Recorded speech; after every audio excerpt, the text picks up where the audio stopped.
Depuis quelques semaines, alors que l'on croyait la spirale de la crise en train de prendre fin, doucement mais péniblement, des nouvelles peu rassurantes reviennent sur le devant de la scène. Des bourses en forte baisse, une période d'incertitude pour la zone euro que les dirigeants européens tentent de maîtriser, l'annonce d'une croissance nulle au second trimestre 2011, la menace de coupes budgétaires. L'heure n'est pas encore à l'affolement, loin de là, mais déjà sur le terrain, beaucoup sont inquiets. Nous, en tant qu'artisans, petits employeurs, mais également consommateurs, en fait, on se demande comment, quand et comment surtout en sortir. On nous l'annonce, mais on ne voit pas de solution, en fait. On n'imagine pas de solution. Et puis ce pessimisme ambiant qui vient se rajouter à cette crise actuelle, là, on se dit c'est la cerise sur le gâteau, en fait. Un pessimisme qui pourrait être en soi l'une des nouvelles les plus inquiétantes pour les observateurs économiques.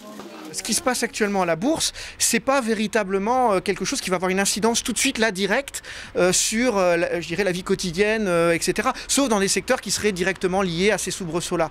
C'est plutôt un état d'esprit, je dirais, une psychologie particulière qui effectivement tend à l'inquiétude, à la morosité, qui fait qu'effectivement les gens ont des positions de prudence. Alors ça à petite échelle, et ça évidemment ça peut avoir une incidence sur l'économie locale par exemple, parce qu'une banque qui est un peu attaquée, on lui fait comprendre que c'est peut-être pas le moment d'aller de prendre trop de risques dans les crédits, qu'il faut peut-être faire attention. Pas de conséquences directes de cette tempête financière donc, hormis pour ceux détenant des portefeuilles d'actions à risque notamment, mais un impact psychologique réel sur certains acteurs de l'économie locale.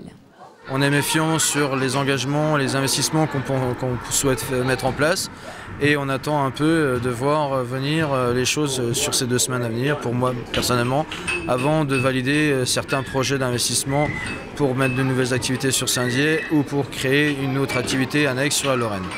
Créateur du parc d'attractions pour enfants La Piste de Zim en avril 2010 à Saint-Dié, qui a reçu un peu plus de 30 000 personnes en un an, Stéphane Grandidier dit avoir atteint son chiffre d'affaires prévisionnel, pas moins, pas plus. D'où une trésorerie à flux tendu qui ne laisse pas le droit à l'erreur en cas de mauvaises nouvelles et une prudence accrue face à de nouvelles dépenses. J'ai gelé en fait les possibilités d'embauche.